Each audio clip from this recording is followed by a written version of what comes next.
Welcome back to the Popular Man Podcast. I'm your host, Jay. With me today, I'm my always loyal co-host, Cord. What's up, Cord? How you been? How you been? Chaos is a ladder. I'm back from my strike. You know what time it is. Cord, don't do that. Don't do that. We got the basketball analyst with us today. We got Jaquez. What's up, Jaquez?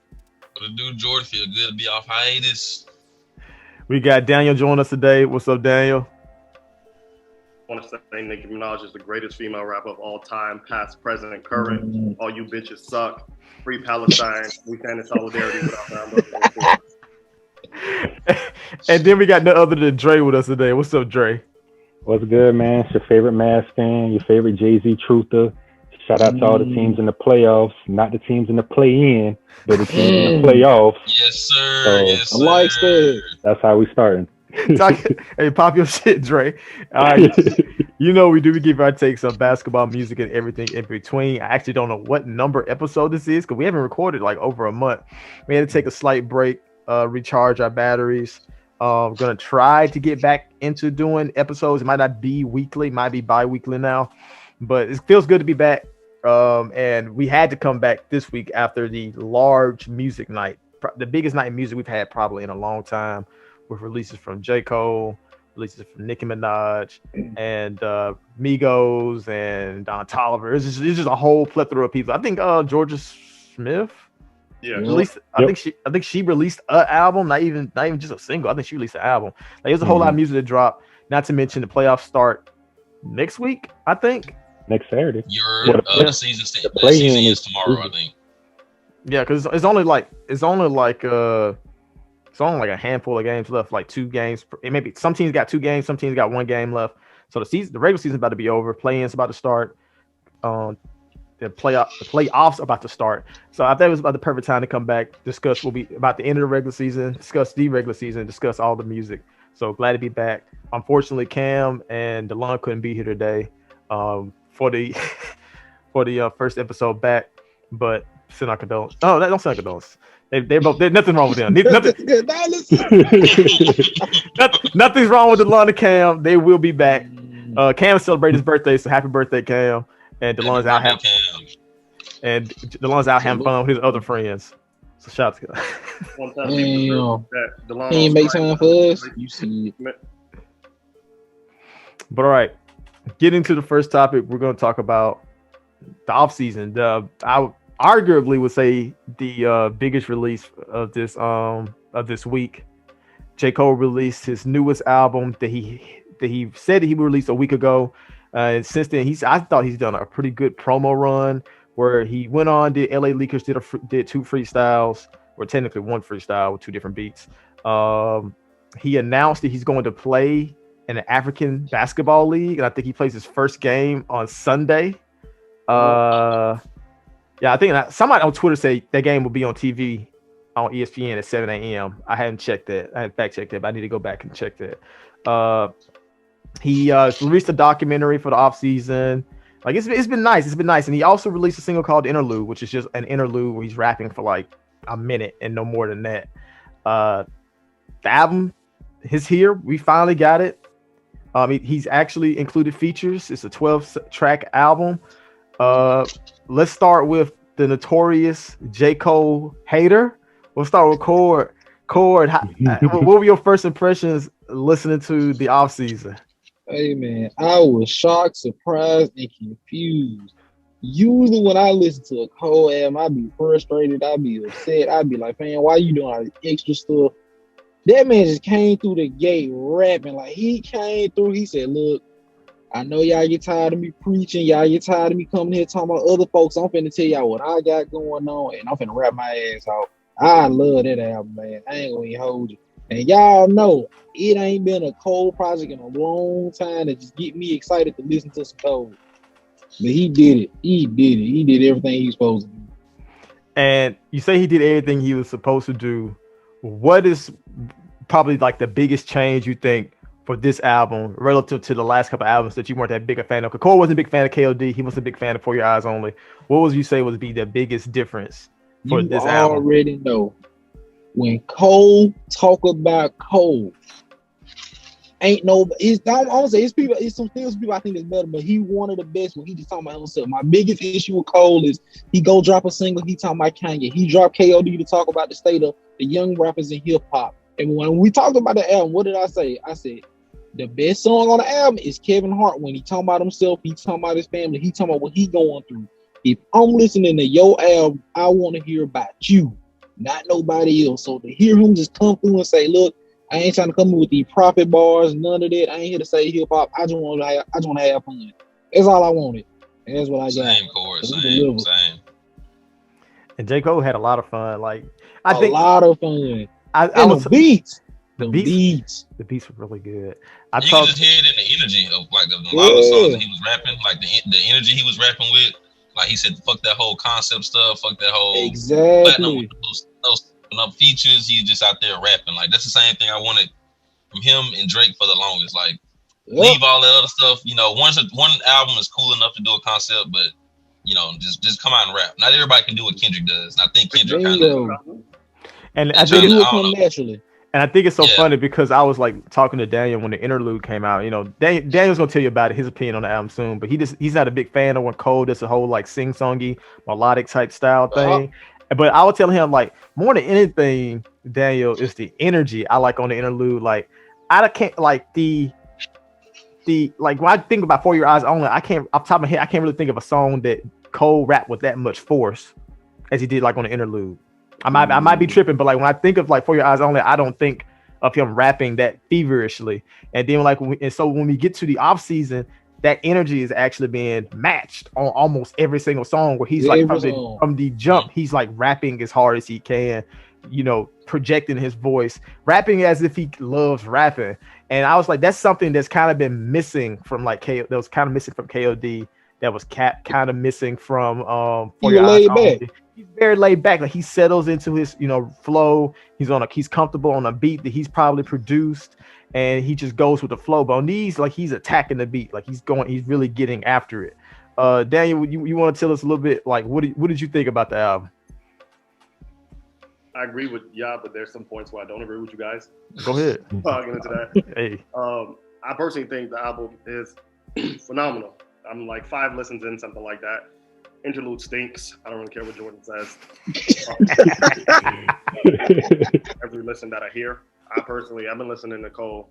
That was like in the 9th grade. I'm a grown ass man now, so I got, I guess, high expectations. I don't listen to Cole to hear him sing. I don't listen to him to hear him be melodic.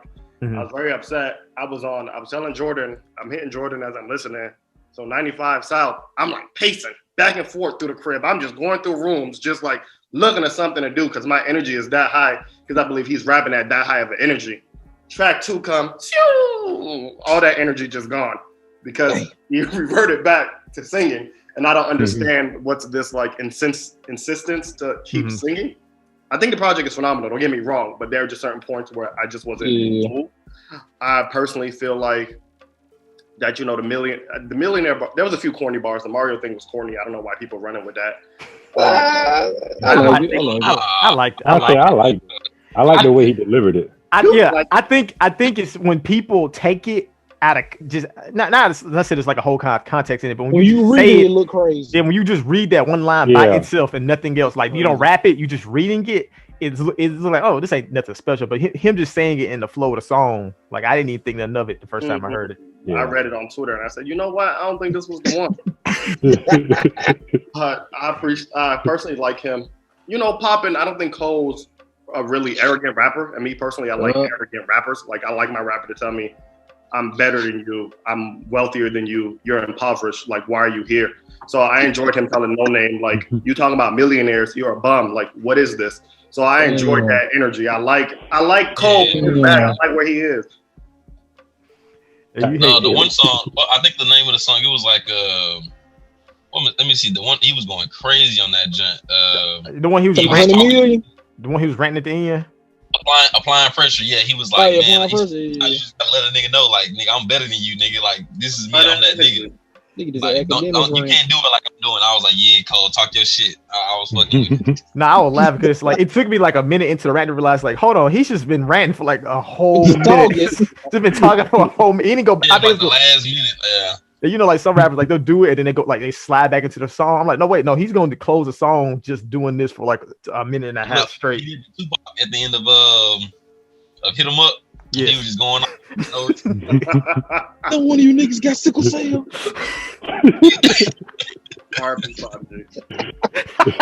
He asked that question knowing the answer. Oh, man. Dre, tell me, what were your first thoughts on the album? What's your first impression? Ah man, so like Daniel, I've been listening to J. Cole ever since the warm up.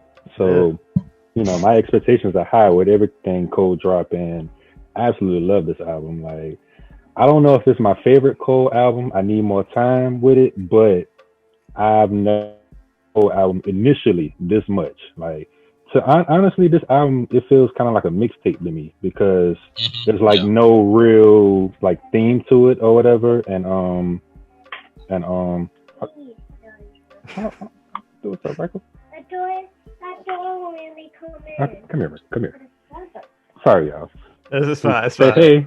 Okay, I'll be out in a second. All right. Okay, all right. I'll be out in a second. Sorry about that. But yeah, this album feels like a mixtape to me because it's like him just going off, him just spitting, just like I'm better than you. You can't rap this good, and he basically went out and proved it. And based off the documentaries, how he was talking like, I'm trying to reach a new level from a technical sense. So I'm excited. I'm like, okay, all right, well, you better put your money where your mouth is. You better be spitting. He came with it, bro. He came with it. I love this album. I love it. And I feel like I said, I feel like the fact that he did get outside production, he did get some outside features and voices into the album.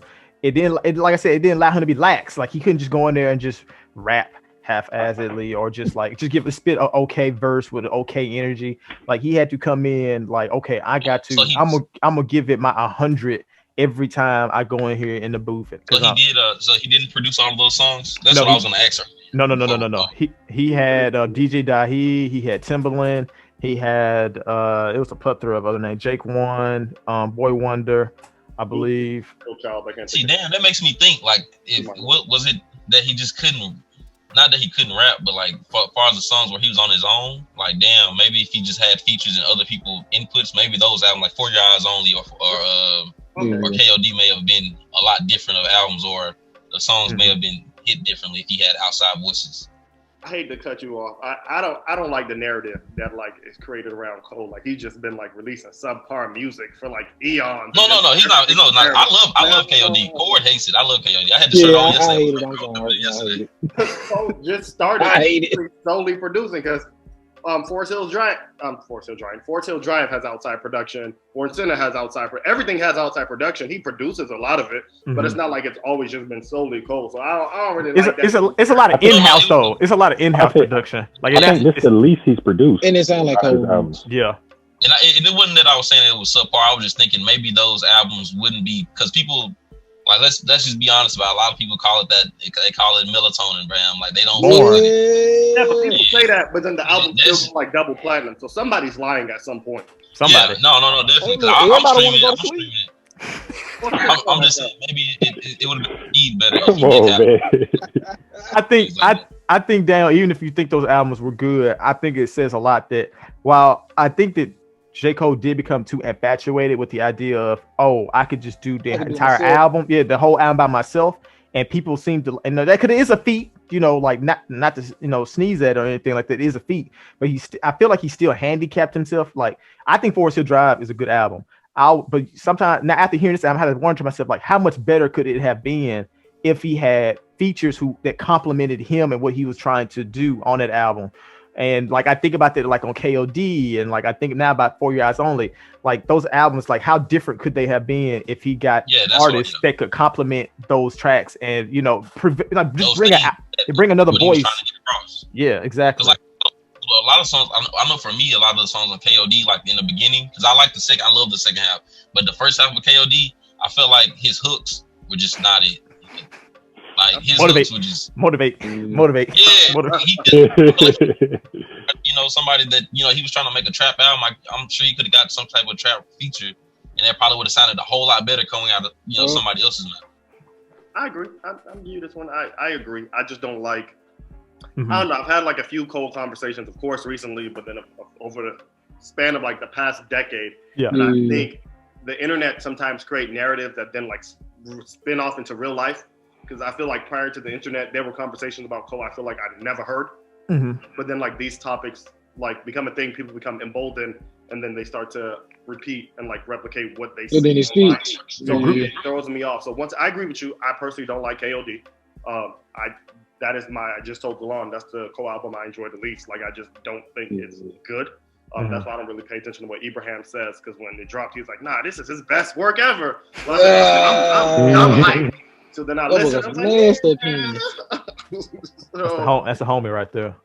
No, of course, and that's your homie's supposed to lie to you, but also tell you the truth. So that's it. But no, I agree. I think Cole benefits from outside production. I believe he benefits from the idea of collaboration. I think that's why we heralded his feature run so much, because he just works well with other people. He compliments them, they compliment him. I love Cole and Miguel as a tandem. I wanted to hear Miguel somewhere on this. I don't know where he would have fit, but I would have liked for that duo to make a comeback. So I agree, Cole does benefit from that, but I do think Cole does also excel on his own, because I believe still to this day, Forest Hills Drive is his best project, his best complete project. Of course, it's only been out for like, this new one only been out for 2 days, so I don't really know why I'm ranking it yet. But to me, Forest Hills Drive is his most complete body of work. Agreed. So while we're on the topic of the features, let's talk about the names and guys and gals that he brought into this album. Dre, so what were your favorite features on this album? J. Cole and 21 Savage make a really great combo. So weird hearing that. Like, I know, was right? Bro, I was like, It's if the you would chemistry. have told me 21 Savage talk that, rap that him and J. Cole would be like a damn dynamic duo, like I'd be like, nigga, what? Yeah. Like, after J. Cole's first, not J. Cole, but 21 Savage first like breakout song. What was it? Was it Issa? Was that the album? that was the album. This was the album. Bank account. Him and J. Cole go crazy. I was like, nigga, no. Yeah, but I would have I liked a lot, but I thought that was kind of like a one-time thing. Like, okay, y'all flash in the pan, but nah, they really got something together. I like little. I like. You don't think this new song sounds like a lot? It does. It's like soulful, it's bouncy, and you know, it's a similar formula, but I like it as well. And the guy with Grammy can't be mad at it. Yeah, definitely. But I like Lil Baby's verse. I like Lil Baby on features. For some reason, I can't really like listen to a whole project of him. But every time I hear him on the features, it really sounds good. Like he really be rapping. So I don't know what it is, but Moray's hook on My Life, which is obviously the sample from the Styles P and Fairmont song. So I thought that was really good. I thought it was kind of great because, like, you know, Cole calls himself the middle child. So it's like to have Moray and 21 Savage, some newer guys, but sample a Styles P and Fairmont song. Like, I felt like that was a real poetic of two generations pretty much. So I thought that was dope. But I did not know that was Boss singing on 100 Mil. I'm just not seeing that myself. 100 Mil, yeah. I did not know that. Yeah, it don't sound like Boss at all. I was like, he's singing on that, on Hunger on Hillside, and he's on Let Go My Hand, apparently. Yeah, Let Go My Hand. He's at the end singing. That's him. Everyone found a new lane, hadn't they? Shoot. I swear. But yeah, I feature that he chose for this. Let's say Mark. Boss in the future. I wanted to respond to something. You're talking about Lil Baby, and I think Lil Baby might. I know that has nothing to do with Cole, but I think Lil Baby might benefit from something, and maybe that was Cole's issue. I think a lot of artists need an executive producer, but someone to come in and say, "Hey, you veering off topic. Hey, I think you sound well over this. Hey, I don't think you sound great over this." So I think that may be Baby's issue, and maybe that could have been Cole's issue for a long time because everything is in the house. Sometimes you need someone who's not just always around to come give you fresh ears and say, "Hey, you know what? You veering off topic. Let's make a turn here." Ibrahim also, like, related to Lil Baby, said that the process that Lil Baby uses as a rapper, then like in the booth and like preparing and like rapping, he said it's unlike anything he's seen before. I can only imagine what that means. That's so vague. Like I'm like, oh, Lil Baby's doing things in the booth that you've never seen any rapper do. J. Cole's been in the booth with a lot of great rappers. Like what's Lil Baby doing that's differently? But it's clear that he's doing something, because when he gets in the booth with like Drake and now Cole, like he brings his best effort, and it's usually a show-stopping verse. Like absolutely. Like I feel like he stole the show on Pride is the Devil and on Wants and Needs with Drake. My favorite feature on this album, I'm gonna tell you what, I was excited as hell hearing Cameron at the beginning talking. Oh yeah, I was like, they caught me off guard. And then little John at the end screaming, like I was like, yeah. I was like, and so, oh man, it felt so Southern, like hearing Lil Jon, and the song title 95 South. Yeah, like, and it confirmed it from that. And the song did so many things, because hearing Cameron and Lil Jon, like, okay, we're getting features. So like, we came in thinking like, are we gonna get features on this album? It's gonna be hitting features. So hearing them, it's the excitation of hearing Cameron talking, which is dope. Hearing Lil Jon somehow finding his way on the Cole's album, which I would hyping you up. Like if y'all told me if we made a list of people who was going to be on J. Cole album, we wouldn't. Lil Jon would not have been up. We wouldn't even doubt Lil Jon. So it was cool seeing how he was incorporated, being himself on a J. Cole song. That's probably even though I enjoyed the rest of the features, hearing that from the beginning, those two from the beginning set the tone for the entire album that Cole then carried over throughout the rest.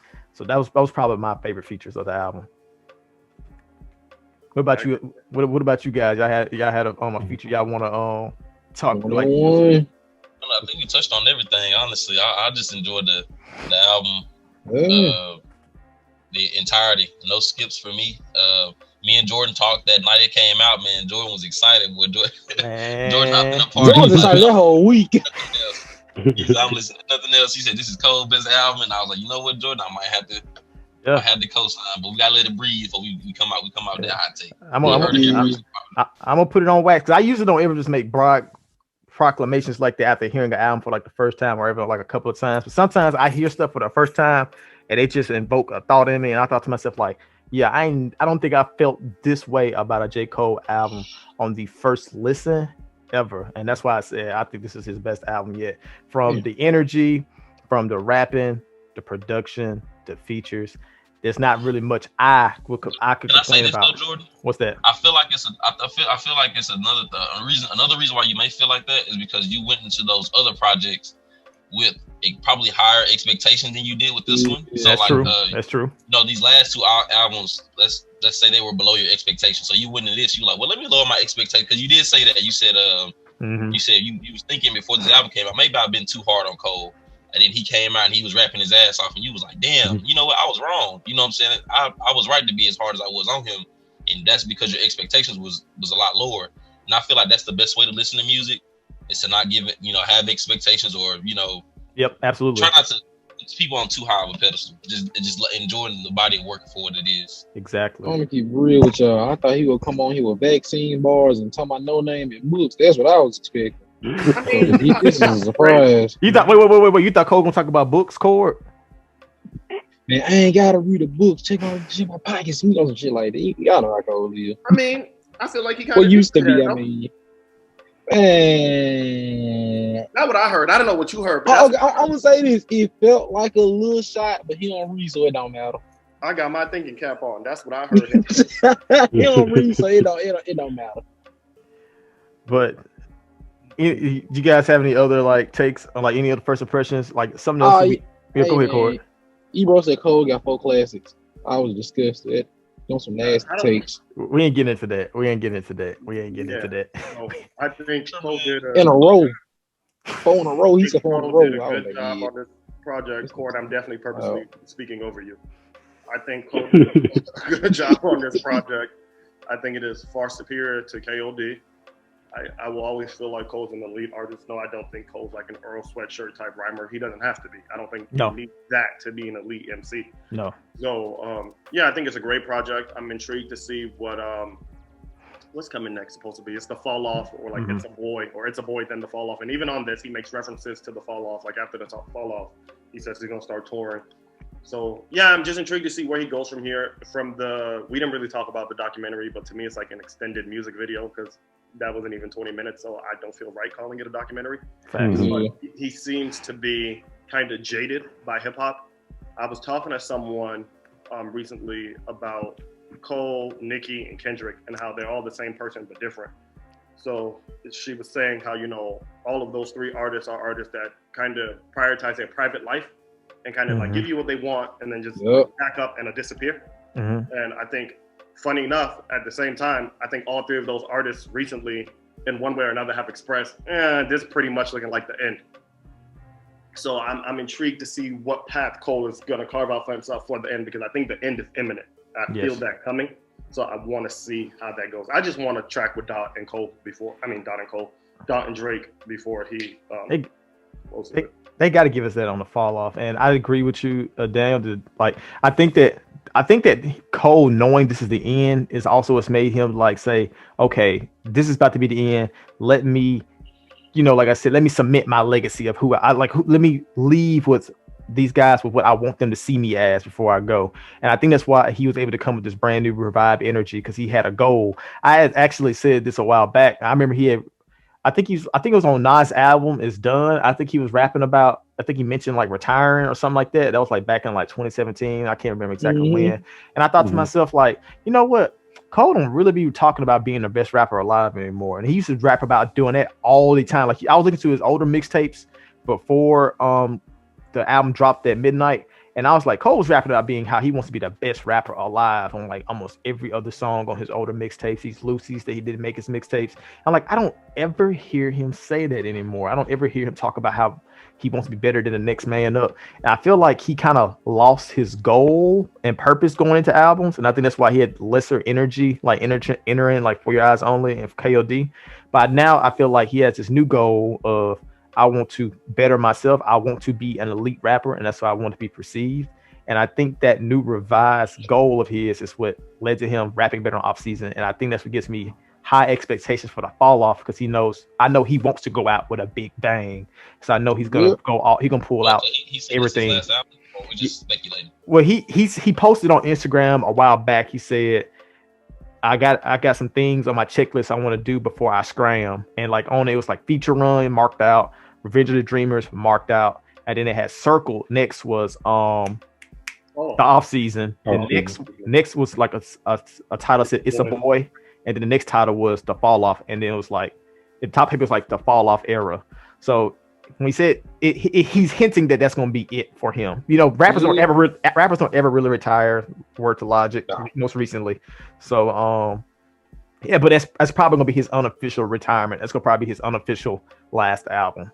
And if you watch the doc, once again, he's speaking about retirement and how it's done. If like the fall off, I doubt it comes this year. It'll probably come next year. He'll probably be like 37. Let's say if It's a Boy is something that comes out between it, like he'll be like 38 possibly when the fall off releases. If It's a Boy is actually like a full length project like this that releases maybe a year later. So yeah, that makes a lot of sense, honestly. Shoot, even Drake has talked about retirement. It's the crazy thing about it. It's so wild hearing these guys, these superstars. So wild hearing this from them. But we'll take the mantle. Who is? I don't think we'll have a real replacement like that. I think there'll be artists that are prominent. So like, I think Lil Baby is going on a run. I think The Baby is going on a run. Cardi B is doing what she does. But I don't think there's going to be like one artist to like fill the space in the way the artists like the past decade did. So I think hip hop's in good hands, but I don't think it's in that same. I don't think we have that anymore. I don't think there's a leader of the new school yet. Whoever that's going to be, we ain't met him yet. I don't think. It looking like Lil Baby. Yeah, I mean, at this rate, he's the person that young and old generations love. Like, he's being everywhere. Yeah. People like, he's universally loved. I just don't think his solo projects was. We have to wait and see. His last solo project was a breakout. We'll wait and see what the next one sounds like. But I can't. Yeah, I can't see it myself personally. Mm-hmm. But okay, so just to have a little fun, over and under. We're gonna do an over under for the points per game that Cole will average. Did I say he's gonna average or he's gonna debut Not gonna with? put up tomorrow. Yeah, he's gonna. I said what the points. I say how many points he's gonna average. So we'll do points he's gonna put up tomorrow and average. Over and under 10 points a game tomorrow in his debut. What y'all thinking? 10 tomorrow. Over. 10 tomorrow, over 5. Over 5. I give him 10. I see him getting 3 threes and some free throws. 3 threes? Cole got a strap, fam. Cole got a strap on him. I'm not gonna lie. 38. Hey. He getting at least 12 points. I said 38. I thought I said 10. Did I not say 10? No, I said his age. He is 38. That man. Oh, yeah, that's what I'm saying. That's what old heads do. He's 36. He's 36. That's what old heads spot up in the corner and shoot. All right. Kevin Love still out here. Junior Reddick out here. 12 points. But what's the average age in that league and like the guys? Is it like a professional league or is it just like a men's? What is? Let me go double check that because from when Woj reported it, it sounded like it was a major African league. But I'm gonna see. Let's see. J. Cole. Boy playing for the Patriots. You see it. African League. So Quiz going with 12 points. You said 3 threes and a what? I said 3 threes for free throws, so like 10 or 11. Yeah. Let's see. It says how to watch J. Cole's pro debut in basketball African League. Let's see. Now, what league is this?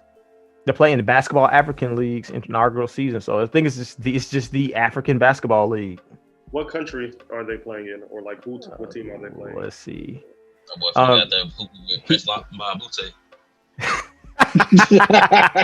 It says Cole 36 signed a deal to play 3 to 6 games with Rwanda. Yeah, on Tuesday. And was welcomed his new teammates, personnel. For the Rwanda Patriots have won 4 Rwanda National Basketball League championships. His team is announced in the capital city of Kigali.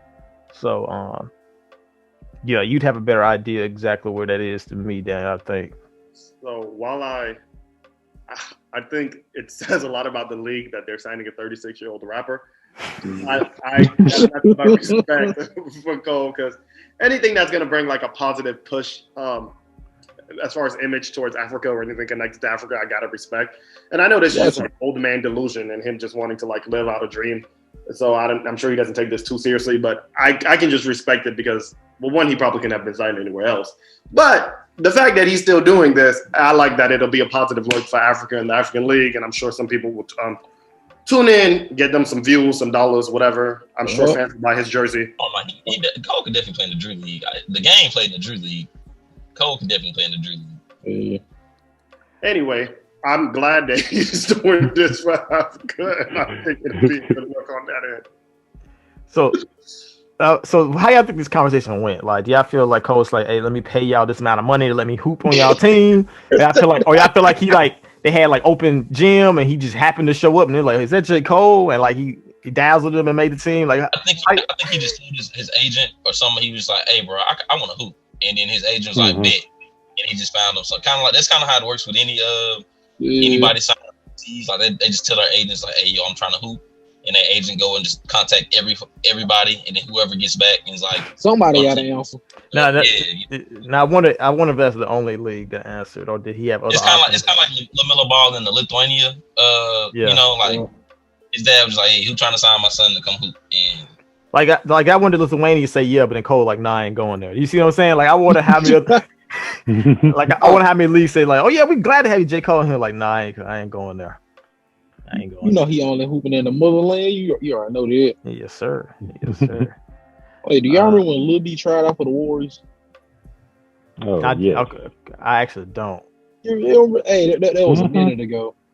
I'm gonna let you. Of course, you know that, Cora, but you know, I ain't back in the day. Little B outside of my hip hop history knowledge. I ain't gonna lie to you. Anything he done, I ain't too familiar with it. But We'll I guess it's perfect time to talk about a little basketball. The NBA playoffs, like I said, start in a week. Play-in start next week. And there's I feel like there's a lot of contenders this year. At least there's a lot of teams who have put up a case to fit that title. So I think so. Like you look at the Jazz, like they have the best record in the NBA. So like by extension, you kind of gotta call them a contender. No, you don't. No, you don't. I'm not trying to hear it. I'm not trying to hear it. Come on, man. You don't believe in Rudy? Donovan Mitchell not even back yet. I'm not buying it. Is he not? He gotta be. No, Donovan Mitchell hasn't played in like 3 weeks, I think. Oh shit! Yeah, but Donovan has been dropping like 40 on like random Tuesdays. I don't know what the fuck they got going on over there, but I mean they hooping. Clarkson been hooping. I mean, Clarkson been hooping too. Some people try to say, because and I think the team with the second best record in the NBA is the Phoenix Suns, so people want to throw them in there. Then you got both LAs, despite being the 4th and the 7th seed, people believe them to be contenders because of the players they have on their roster. Then you look at the East. Naturally they got to have contender. Naturally, they think the Sixers are the contenders because they have the best record in the East, an MVP candidate. You look at the Nets with all the conglomerate, their big three, and then you look at the Bucks because with Giannis, you got to give them a consideration for being contenders. And the Nuggets would have been considered contenders too if they didn't lose Murray, but nobody really believes in them because of that. Mm-hmm. And maybe I guess some people probably think the Heat are because they're right back where they were last year before they made the finals anyway. They was like the 4th, 5th seed last year making the finals. And they so I guess you brace off the Sixers the other day. And so I guess you could call them contenders as well if you really believe in what they did in the bubble. It's replicable. So I feel like there's a lot of teams that could don the title of contender.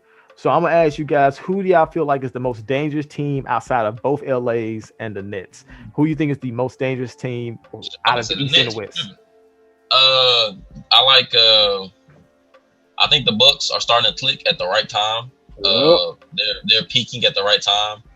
And then also in the West, I'm not gonna lie, man, that Phoenix team is nice. Like Devin Booker, he hasn't even been playing well these last couple games, and like random niggas like Campaign and Torrey Craig and Jay Crowder, like they just stepping up in his place, and like that's what you need. Like your others have to be that good in the playoffs for you to win. Like if you don't have the star power, the others have to be like word to the Mavs, the 2011 Mavs. Like if your others are there, then you're gonna be good. You're gonna be a tough team to beat because once those other starters get tired and taken out, you can rotate guys in who can produce just as much, and you're always gonna be golden. Okay. Even the Mavs last year, they were stepping up. Exactly. Yeah, man. They don't really have. I say their weak point is that they don't have like somebody on their roster outside Devin Booker who can like go get them like maybe like 20 plus every game in the playoffs. Chris Paul definitely. Chris Paul. Chris. You gotta stop. I don't. At this age, started one game. He might use a 15 the next. Chris Paul, whatever his team needs him to do. Like last night when Devin Booker was off, Chris Paul, I think he shot 7 for 7 in the third quarter. Finished the game with like 28, 29 points, like 10 assists. But like he has not capable. We're saying, can Chris Paul do that on a nightly basis? Because that's what the Suns. Does he have to do it on a nightly basis? I don't know, but like in the playoffs, in the playoffs, they're gonna try to take away Devin, so they're gonna try to make somebody else, be that scorer, kill them. Chris Paul can make the plays for other people. I feel like what they're gonna do is they're gonna put a chokehold on both Chris Paul and Devin Booker, and they're gonna make DeAndre Ayton beat them. Mm-hmm. That's who I think is the X factor in every series that they're gonna play in. If DeAndre Ayton can be what they drafted him to be, then they're gonna be A-okay. But if he folds under the pressure, then they'll probably be a first or second round exit. That's just me being honest. I mean, the thing about it, I might say they're gonna have to play the Lakers first round. That's what it's looking like. Or second. So second. Yeah. I hate to say it, but much love to that team. I think they've exceeded expectations. They've done a phenomenal job. But sometimes you gotta run into the real, and that's life. Sometimes that don't mean you're not just other people, just better. So, but much respect to them. When is Shorter back yet for the Lakers? Sure enough, is cutting up. Yeah, he came back today. Yeah, cutting up. Conveniently, Braun, Shoulder, and AD all came back today. LeBron funny boy. That's all I'm gonna say. But didn't your team purposely lose yesterday? What are we talking about? Purposely lose? I mean, we rested players in the end of the season. That's not the first time that's ever happened in the NBA. It happens literally every year. I bet. How Lou said if Zubac had a 3, everybody would go chill. You know, he hit that 3, everybody said, man, we gonna chill and Jay screw up now. He will just screw up now. Exactly, man. They let Zubac end up taking 3s. You know we weren't taking that game seriously, man. We chilling. We chilling. It's the end of the season. I know they weren't. They purposely weren't taking it seriously. That's the whole point. Since we talking about that, and I got a question for the question Lakers too. Dang, what happened to LeBron last year? The play-in, man. That's amazing. That's this. They fall. So, like to say, let me provide context because I love to be an educated black man. What LeBron said last year was for the bubble, the play-in made sense. Before that, he's on the record years ago saying he does not agree with the play-in. He does not think it's okay. So why? What's your opinion on this? When you become when he was the 3rd, 4th, 5th seed, hey, he was cool. I ain't hear Ron say anything about the play. I'm telling you, we can look it up. Before he made that comment, he said he does not like the play. Personally, I hate to defend LeBron James. James looking funny in the light. Been knowing about the play-in all year, all season. Why am I just now hearing once the Lakers fall into the play-in? That's when I hear problems. That's what I want to know. Jordan knows I hate LeBron James, so I hate to eat we're not going to stay on this. We're going to just get back to talking about the most dangerous teams out of the East and West. So we said the Suns. Did anybody else think that there's a team more dangerous than the Suns outside of the LAs and the Nets? I'm tired of everybody putting disrespect on Rudy Gobert name. When Donovan Mitchell come back, they go catch somebody slipping. Somebody getting caught slipping, and Rudy go show to the world. And he didn't do it last year. I wrong last year. But this year, he go show to the world he the best defensive big in the league. And y'all can't be making memes out of him no more. The guy that did a back move yesterday and threw the ball backcourt. You talking that? No. Hey, Court. I ain't watched that game. You know what? Like I said, I just stopped Daniel and Jacquez from going off track, but now I got to bring this up because I didn't get to talk about it while we were on hiatus. But Court, you want to tell Dre who you thought should have been his starting center? Hey, man. Okay. A year or two ago, I still feel this way though. I felt like y'all should have went after Drummond. Drummond should have been y'all center. I think he a great third piece on a team like at the time. The Mavs had a lot of shooters, so it would have made sense last year to have Drummond. Now, I don't know, man. Drummond looking a little. Maybe John was on the song. John lived in Detroit. Why would y'all listen to the man who watched this man hoop all the time? I don't understand. John pulled up to the palace, torturing himself, watching Drummond post ups. He knew exactly what that man was.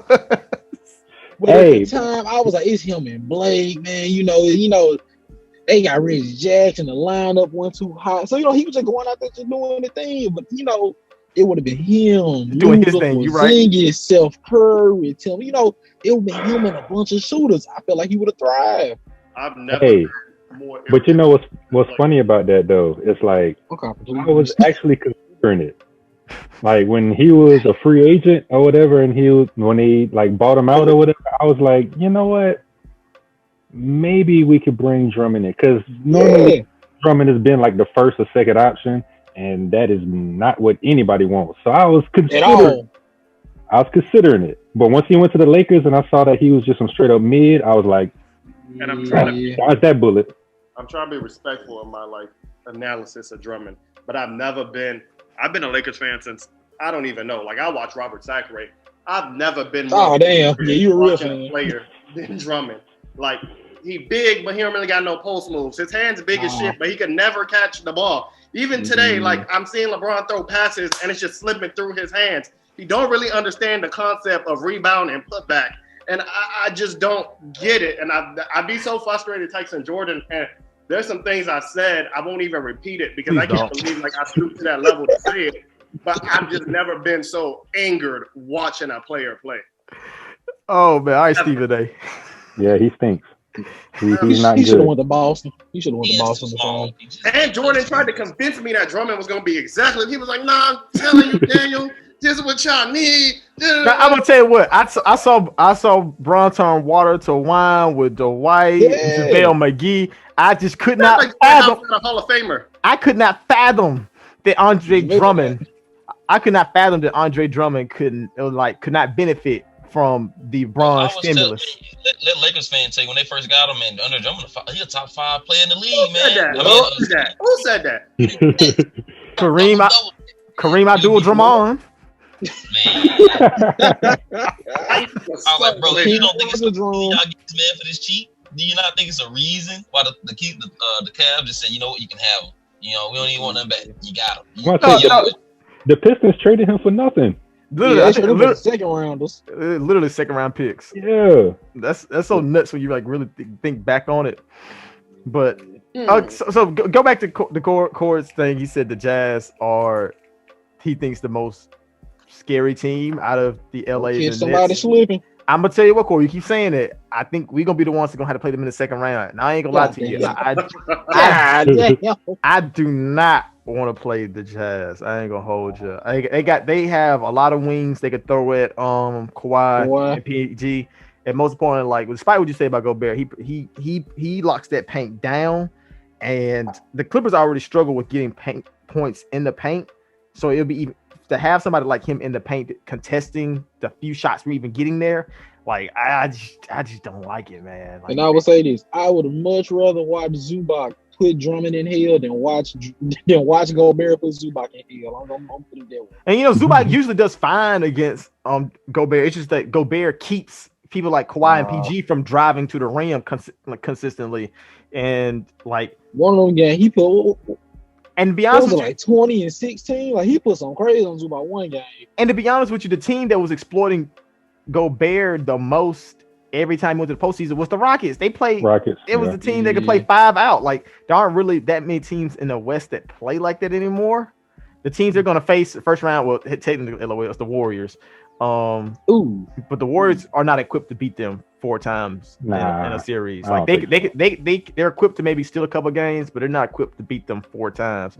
And in the second round, they're gonna play against the Clippers or Mavs, which I don't think the Mavs could probably space They could probably space Gobert out, but ultimately, I just don't feel like they could overpower them. Clippers same way. Like we can't really we couldn't adequately space Gobert out enough to exploit him. So the thing that we pick on Gobert the most for, I don't think there's teams in the West right now that could actually do that to him. Yeah, Harden gone, so he's safe. You know what I'm saying? Yeah. Harden and then Curry don't got enough weapons to really take it to him. Mm-hmm. But outside of the LA teams and Brooklyn, I still believe in Miami Heat. Mm-hmm. I still think that, Jimmy Butler is quietly having his best season. He's putting up like 21, 7 and 7. Bam is getting better. Hero is he's up and down, but when he's on, he's on. He's been settling into his role of on the bench. Duncan Robinson, you know what he gonna bring. He gonna hit threes. Ariza has been really good for him. Say what? I said he put them clumps on Ben Simmons. Hey, you see it.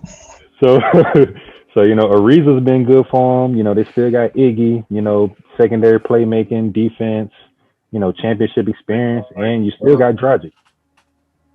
And he was the leading scorer for the Heat in the playoffs until the finals. Yeah, it was. So I still like that team a lot. I think it's so funny that y'all are ignoring Mike Budenholzer's team and the black Mike Budenholzer's team in the East. I think it's so funny. Did Jacquez said the Bucks? Okay. Well, y'all just ignore black Budenholzer then. My bad. Hey, y'all didn't say the Sixers. This is my thing with them. There's 2 things. Okay. One, Doc Rivers exists. Yeah. Okay. He's going to be on the sideline. He's going to be making decisions. That's the first thing. And second of all, is Embiid ready to be the guy? And when I say the guy, I mean like when it's 3 minutes left and it's a tie game and you like, okay, get a ball to your best player, carry us to a win. Is Embiid ready to be that guy? Because he's going to have to be that guy because there's literally nobody else on that team that has the adequate shot creation to consistently do that. Like during the season, they've relied on Tobias Harris to do that. Tobias Harris is not that guy that's going to get you from the first round to the finals if you had to consistently depend on him. It's going to have to be somebody of the talent level of Ben Simmons or Embiid. Ben Simmons don't have the offensive repertoire to do that. And where is Ben Simmons going to be on the court when it's time for crunch time? You know what I'm saying? You know what I'm saying? Exactly. He can't be sitting at the 3-point line. Where, he obviously can't have the ball in his hand. What? And it's going to take some creative thinking on the coach's part, and that kind of goes back to Dre's first point. I think, and I've told Daniel, I try to express this all year long, that I think Doc Rivers is a good coach. I just don't think he's a flexible coach. Like, he's good at figuring out what works, but when it's time to go away from that, sometimes he waits too late to change it, or he sticks with it and says stays firm. Yeah, you just don't change it. It's going to work eventually. So I don't know if he's flexible enough to when the chips are down and a team is forcing his hand, saying like, you're gonna have to make us respect Ben Simmons. Like, you're gonna have to take him off the court, or you have to make Ben Simmons do something that we respect, because otherwise we're gonna keep doing the same action over and over again and scoring. And I just don't know if I believe in Doc to make those kind of adjustments. Granted, they'll be playing against, I don't know who's the 8th seed gonna be. He's gonna play in tournament, but the second round it's looking like it's gonna be, as of right now, who they're gonna play, like the Knicks or the Hawks. Like, surely they should be able to take care of them. Surely. But you already know it's gonna be 6 games regardless. I say second round it'd be either. No, it might be Miami in the second round. I see. If it's Miami, is interesting. So Miami and the Knicks are currently tied with the same record. So I'm hoping that for the sake of a compelling series, I hope it's the Heat that come out of that matchup, the 4-5 matchup. But the Heat gonna smack the Hawks. Yeah. But because otherwise, I like the Hawks, but otherwise, if it's the Knicks and the Hawks in that 4-5 slot, the Sixers will actually have a pretty easy route, I think, to the Eastern Conference Finals. Now, will they be able to take it to possibly the Bucks or the Nets? That's a different question. That's tough. That's tough. That is tough. I think the hardest I think the most dangerous team outside of those teams is probably. I'm gonna go Sixers. I'm gonna say Sixers, just because of the route they have is pretty easy, and once they get to the Nets or the Bucks, I feel like they match up well with the Bucks, and I feel like Embiid is such a huge. Like, I get that, like, okay, they got the 3-headed snake of Harden, Durant, and Kyrie, but Embiid is just such a, like, there's nobody on that team that could like adequately guard him every position. Threes for twos, like word to the Warriors for the last like half a decade, bro. Like, you just, no matter how dominant the big is, at the end of the day, it's just 2 points. Like, but to be fair though, the what's his name? The Warriors never played a big like Embiid. True. Like, they never played an MVP caliber big of his magnitude. They could actually shoot threes and get to the paint at will. It's that one person. If you got Kyrie, Harden, and Durant giving you 25 to 30 points each, like, Embiid's he's not going to match that. Tobias Harris is going to give you 17 to 18. Ben Simmons 12. You know what I'm saying? Even if Embiid has 35, you know what I'm saying? That still doesn't equate to what the production of those three by themselves. And that's not even including Blake Griffin and Joe Harris, who's definitely coming to his own this season after getting his contract. So, just all these shooters that they have at their disposal. So, ignoring the possibilities of teams even meeting the Nets, who in the East do you feel is the best equipped to possibly beat the Nets? Probably the Bucks. Yeah, Bucks.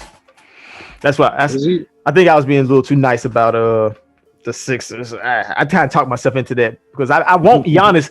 I want Giannis to come out, but then as soon as I was about to say the Bucks, Mike Budenholzer's face popped up in my head, which I don't know why I let that deter me to side with Doc Rivers and the Sixers. But I do, like, after what Jacquez said, I much more believe in the Bucks to come out the East if it wasn't this. But I think the Bucks are more equipped to beat them when there's only two of those guys on the floor.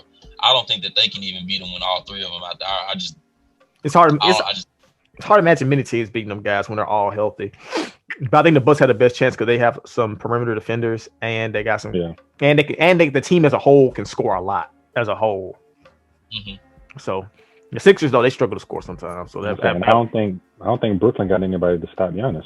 No, really. Or no. They don't have anybody who can stop those guys. But the thing is, they don't have those guys. Don't have a secondary guy that can also put up what the other three people can put up. Because you're not as Kyrie, Harden, and Durant can give you 25 to 30. It's rare that you're going to get a night where both Middleton's giving you 25, Drew's giving you 25, and Giannis giving you 30. Like that's just not. It's going to be a team effort. Like I probably can only find you probably 4 or 5 games a season where that happened. And that's why I say it'll be on the Bucks as a whole to like put up that scoring load, which they do all the time. Like I think they currently have like a top 2 offense this season because everybody gets involved in scores and things of that nature. It's not because Middleton and Drew both average 25 or more. It's because everybody on that Bucks roster, they create opportunities for everybody to score their own points. Now, will that translate to the playoffs? Hopefully that's going to be their only hope, but we'll have to wait and see. Also, like Drew is an underrated defender. Like I could see him absolutely bothering the hell out of Kyrie for the entire series. Like Kyrie in Kyrie's last playoff series where he played horribly, it was against the Bucks, a team, a big team with a lot of long defenders. Now that leaves Harden and KD to deal with, but Harden is the X factor. Yeah, which he's gonna be the guy to put him over the top of everybody. That is insane. James Harden is your X factor. Like that is an insane concept. He candidate that missed like 20 games this season. Come on now. Goodness. Why Miami didn't trade for him? I don't know. Word to because of that song that Jack Harlow? Yeah, that's because that song Jack Harlow made. Shout out to Jack Harlow. No, not shout out to Jack Harlow. He ruined our season last year. That boy be telling. Snitch. But all right, we'll go on to the next topic. We're going to talk about Me Up Scotty. Nicki Minaj just re-released this mixtape on all streaming services and included some brand new songs. One song in particular got a lot of people talking. It's Seeing Green. That's Seeing Green. I'm just tripping. Seeing Green. Yeah. I did it earlier today when I was trying to find a song. I typed in Still Green. I'm like, that's not it. Seeing Green with Drake, Lil Wayne, and Nicki T opened the mixtape. Guys, if you had a chance to listen to it, what were your thoughts? I think Corey left and muted himself on this topic. Hilarious. We'll go to Daniel then. Are you talking about the project as a whole, Jordan, or are you just talking about the project as a whole in terms of like the new songs and things, and just hearing it again for the first time in a while, probably. So Dan, you want go ahead, Jarquez. I'll just say what I got to say about Seeing Green. I really enjoyed it. I seen this picture of like Kobe, and I forget her name, but I felt like that was such a perfect was it Lisa? Was it Lisa? Lisa, I think Lisa Leslie. Yeah, I felt like that was a perfect analogy to that song. I feel like because I didn't feel like that was Wayne's best verse, but it was still a really really good verse. I feel like both Nicki and Drake went crazy on it. I feel like that was probably one of Drake's best guest features in a little second. That boy he definitely spazzed on it. And I definitely enjoyed it. But like I said, I just wanted to say that little piece. I'm sure Daniel has a much longer piece than I have about it. Go ahead and talk your shit then, Daniel. Now I feel, Corey, why you went away and mute your mic? I feel a type of way. Yeah. Oh no, somebody called me. Yeah, don't mind. I thought you trying to tell me you hate black women. I didn't understand. All right, man. Okay. Well, let me go and start this off. I'm gonna keep it a buck with y'all. You don't know what you got till it's gone. I feel this way by Nicki. I feel this way by. Hey man, when she dropped Queen, I liked a couple tracks off Queen. But I'm like, yeah, it's cool. Then the third, and the one thing I kept saying was, man, it's a new era. We gotta let the new girls take it. Nicki gotta take a break. Let them run the throne. I love all the women in hip hop. I love what they doing. But hearing Nicki really made me feel like, damn. We needed her this entire time. I seen a tweet when somebody said, yo, we been down bad. We turned up for Portland Ray. I said, yeah. I was definitely down bad. No disrespect to Coil Ray, man, but Nicki different. Listening to that verse, going back, listening to like it felt like I was in a time machine, fam. And it just really made me think we ain't gonna never get another Nicki. No. We ain't gonna never get nothing close to Nicki. And for a very long time, I've been critical about a lot of rappers, but now that they at the tail end of their career, they talking about retiring. You really get to see like, damn, I gotta appreciate these people because ain't nobody else taking their spot. It don't look like it. I'm happy she back. I'm ready for an album, mixtape, whatever she dropped in a documentary. I need whatever. I agree, Core. Like listening to it was definitely like feeling in a time machine. That's because of, like it was a fresh reminder of like, because for the last couple of years, like I've been listening to a lot of the new girls and hip hop, and I enjoy them. I do. I enjoy what they bring to the game, but. With that being said, hearing the way Nicki was rapping on "Beam Me Up Scotty" along with some of the newer tracks, I thought to myself like, "Wow, she is a clear cut above the rest, above the rest. Like it's like her and then it's them." And it was so crazy to like I said, after not going a while from hearing her, because Queen came out. What year was that? Dang, was that 2017? 2018. 2018. Yeah, 18. So it's been about 3 years. Queen wasn't her best, so to like be reminded of like what more of her like. Apex, her best was around, like to hear that plus some of her new stuff, and I'm like, wow, like she's like, it's amazing what I guess you could say, I guess it's what we kind of settled for in these last couple of years, and like just because we wanted some new blood in the game, so I thought it was dope, hearing her come back with a vengeance, and that was I would just like to say, and she was talking, boy. Like she was basically on the track, like, man, they put corporations against me. These the women y'all put y'all capes on for. This is who y'all wanted me to go to the crib for. Everybody like, you go home, you take care of your family. These new girls got it. They got it. But they ain't holding it up. They ain't putting the game on their back. They ain't carrying, man. I ain't gonna hold you. Yeah, Mika, I'm glad you back. I'm glad you back. They're making TikTok dances, but go ahead, Dan. Exactly. They're making TikTok dances. I would like to say, ain't nothing wrong with TikTok dances. I want to say everything wrong with TikTok dances. That's what Have you been on TikTok? That's cool for them. I got no friends people using TikTok as marketer. That's cool. It is what it is. Once again, I would like to say, unlike Jordan, and Jordan's lying. He's just saying that because this will be publicly recorded and like spread amongst people. Jordan does not have respect for all of these women. Jordan does not listen to all of these women. So I want to say, while I do believe there's some talent out there, a lot of them suck. Damn. So a lot. And it's okay. I ain't gonna say that. You don't have to say it. That's why I said it.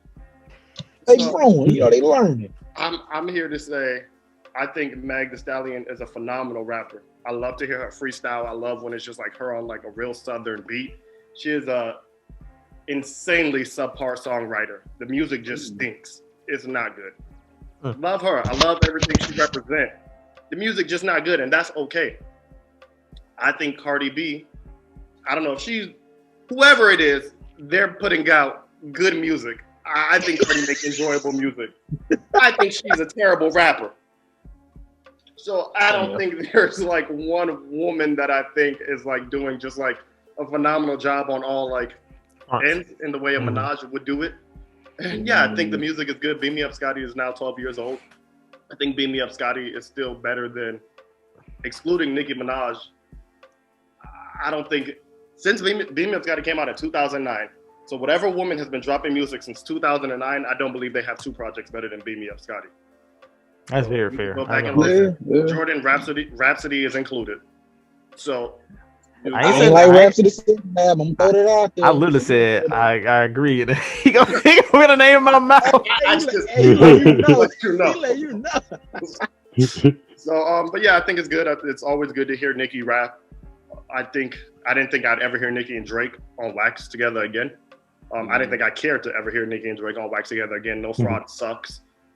Love Nicki, but sometimes we don't always put it up like we're supposed to put it up. So I didn't think I was intrigued to hear them together again. I thought it was funny that they rapped over the Meek Mill Mean beat. But it was phenomenal. Everybody put their numbers up. I think Nicki had the best verse. I think Wayne did well. I never know what to expect from Wayne. I think Drake did well.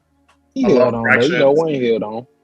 Yeah, so I like Wayne's verse. I love fractions. I've been saying it's the weak bars, thinking that she dissing for me all day. So I hope the intended target felt that, because I felt it for her. And I'm a West Indian nigga, so I love the original Crocodile Teeth. So it was cool to hear Nicki on that.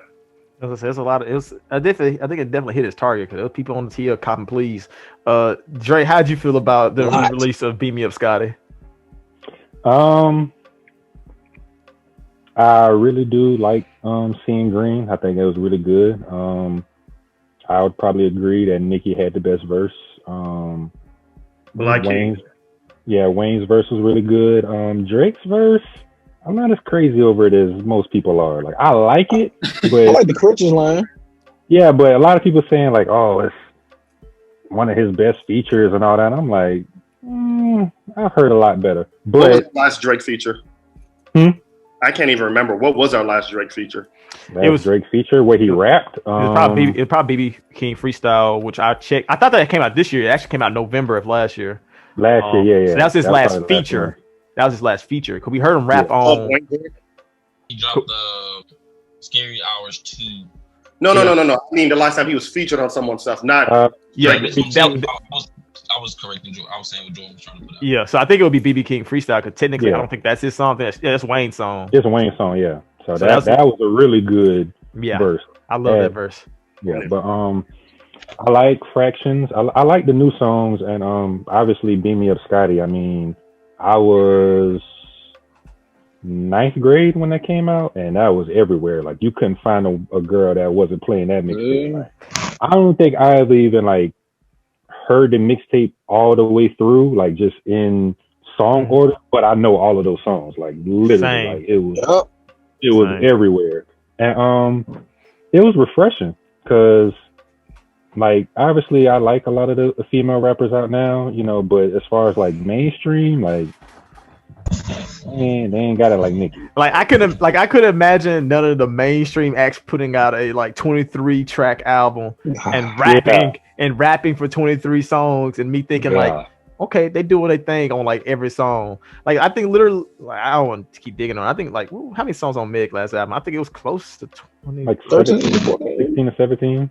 I think it was like 16. Okay, because she added a whole bunch of old songs. Okay, yeah. Okay. You know, what everybody. And Meg's talented. Nobody here is saying Meg's not talented. Yeah, Meg's she can rap. Like, I don't think anyone ever taken that wave away from her. Just the music. And, you know, I try to, and I know I just said a whole bunch of wild things about Meg, but I genuinely do try to support Meg, because before Meg, the woman that popped before Meg, I saw a lot of people, of course she was critiqued, but I think her being a non-Black woman made her escape a lot of critique. So I think because of that, I tried to like double push Meg. But, you know, sometimes you just can't lie to yourself. Like, if it don't hit, it don't hit. So I like her energy. I love that she's a college-educated woman. Of course, everybody doesn't have to go to college, but I love that she did go to college. I love that she loves anime. You know, shout that out. One Piece is the greatest anime of all time. I'm glad that she know that. So I like everything about Meg, but her music. And I don't think that's a knock to her. Of course, she's still super. I think Meg's younger than me. Meg might be like 23. Yeah, so she still got time. So yeah, I think we'll just wait. Granted, Playtime is Over is better than anything Meg ever dropped, but that's neither here nor there. But yeah, I'm about to say she don't have a Beat Me Up Scotty, so it's like, I think as she continues to make music, because what is Meg, like 4 or 5 projects in? Like 4, yeah. So I think maybe as she continues to make music, she'll link with better songwriters. She's signed to Rock Nation. She has access to like everything in the world. So I think maybe she'll get better. I don't think she gets bigger, like star-wise, than she is now. Yeah. But she's pretty big star-wise. Yeah, no. But see, the thing with Nicki is like Meg's a dope rapper. Like, don't get me wrong. Like, she can flow her ass off, but Nicki just got the charisma with it, though. Like, it's the total package as far as just a rapper. Like, she has the delivery. That delivery. And she can make the pop music. Yeah, like, she can get on a song with literally anybody and hold her own. Like, I agree. And when I say Nicki is the greatest woman of all time, I don't say that as like hyperbole or me trying to be funny. I genuinely believe that Nicki Minaj is the greatest woman of all time. The only other women I would compare her to, I hate to say it, those women weren't writing their raps all of the time. So I'm not going to disrespect Nicki by putting her in a box with people who wasn't really like putting in the work that she put in. So I do not believe past, present, or future. I can't even see the future, but I feel strongly about it. I do not believe there is a woman seeing Nicki Minaj. And I feel like this mixtape was a nice reminder of like who she was and who she is. So shout out to Nicki. It definitely is for anybody who had never heard it before. I think listening to it, you can hear that like she was always destined to become what she became. Yeah. Mhm. So like you can hear from like early on, because Me Up Scotty is her third mixtape. So it was like third in 3 years. So consecutively for 3 years she dropped mixtapes. So but Beat Me Up, you hear it's very hard, aggressive rapping, but then you can hear super bass is not that far. Like you know that's coming because you can see have that cross appeal like there. I hate the auto-tune singing, but boy, she was singing her heart out. So like you just knew it was coming. So you mad at it. Sound better on her than Wayne. I'll tell you that much. It grates. You know, I meant to say this, but during a lot of time, I think it might have been 100 Mil or in like a couple of instances when like Cole was like singing on the album. It kind of vaguely reminded me of like when Wayne was early on, first starting to use auto-tune and singing. I don't know. It might have imagined it, but I was like his cadence kind of makes me think of Wayne here. I can't remember. I think it was 100 Mil on another song, but I can't quite think of it. I don't know if anybody else thought that. But that's something that jumped into my brain. The Cole singing got better over. So I don't know if it's because it's good music or I'm forcing myself to like it. But around like track number 5, I'm cool with Cole. I mean, track number 5. Listen, number 5, I'm cool with Cole singing. Like it just is what it is. Yeah. I don't know if I dislike Wayne auto-tune singing. Like I love Prostitute. I don't even care. I was in this. I hate his more recent auto-tune singing because it's like it's just too much. Wayne's more recent music in general. So yeah, I don't think that's the auto-tune. I think that's just Wayne. Guilty. I didn't want to say it, but yeah. But like it was just something about the way Cole did it. It reminded me of Wayne. I can't exactly put my finger on exactly what it was, but back to the present. We'll talk about Nicki. Shout out to Nicki. I think we've been here a minute. I ain't gonna hold you guys. We might get ready to wrap it up soon. This is a great first episode back. So I'm gonna give y'all options. Do y'all guys want to talk about the play-in and whether it should stay? The Migos new single, or the end of the regular season, some of your favorite moments. What do you guys want to talk about the most at the end of the podcast? The season, I don't give a fuck about the Migos, and we kind of already spoke about They chose the absolute wrong time. Worst time. Well, y'all answered my question. The question for the Migos was, do we care about this new single? Y'all just answered wrong it. Timing. Horrible timing. I want to have a big. I wish it was somebody I could ask and get an actual answer from. But I wonder what changed that made every label say this Friday is when it's the optimal time to start releasing music again. Bro, I was saying the same. I was like, bro, like niggas ain't dropping music weird. in like 5 months, bro. I was like, why everybody dropping at the same time? Part of me feels like sometimes artists like you get a rush out of like, I want to spar. So I'm sure Cole and Nicki both had this. When you kind of secretive with your releases, no one knows. So Cole and Nicki just randomly popped up at the same time. But listening to Nicki speak, she said she was having writer's block. So I think these new songs got written and recorded over like the past 2 weeks. So I think those are really fresh. And I think Cole has been planning this forever. As far as like them corny niggas from Atlanta, I personally just feel like they drop it now, so when it performs terribly, they could be like, it was a lot of people out. What did you expect? Well, I mean, I don't think it's going to get any easier because I feel like more big artists about to start dropping. Where the fuck is Aubrey? I think he's coming soon. Eventually. You can push it back 5 times. He got to drop soon. He said January. We damn near at the summer. You know rappers live.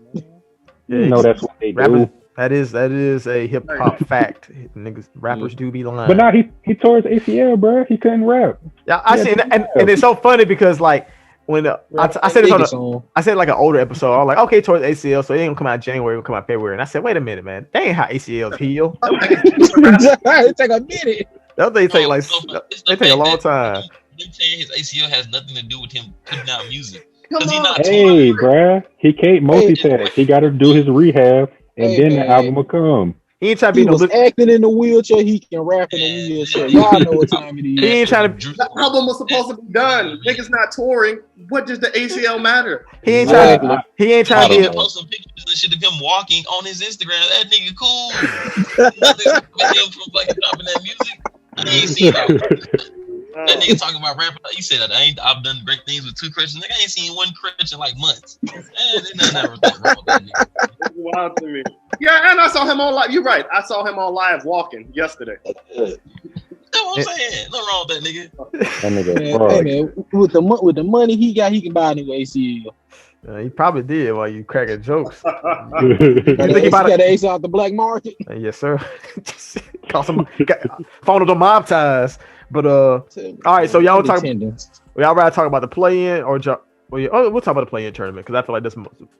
Because I feel like the regular season awards this year have been pretty much wrapped up. I feel like they're all going to go to not unanimous. Hey, who y'all got rookie of the year? Me and DeLon been going back and forth. LaMelo.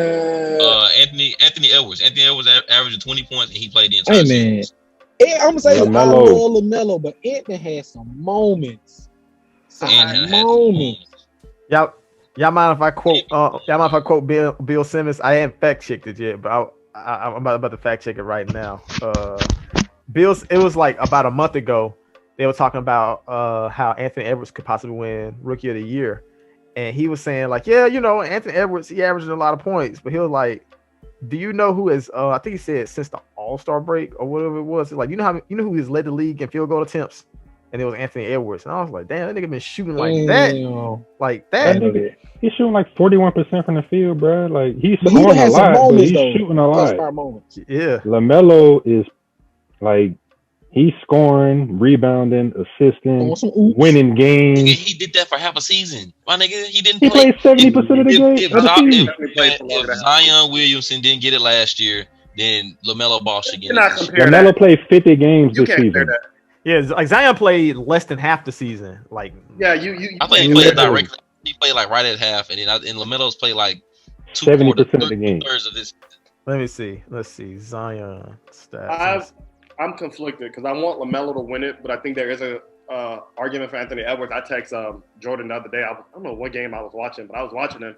I was like, damn, I won't say this shit to DeLon, but damn, this nigga kind of nice. He got his head. He's cold. Nice. But I don't see the case. Outside of scoring, what is he doing better than LaMelo? That's a good point. I would say when LaMelo was playing, LaMelo was the clear rookie of the year. Anthony Edwards is not that yet. So I think Anthony Edwards turns up at the second half of the season.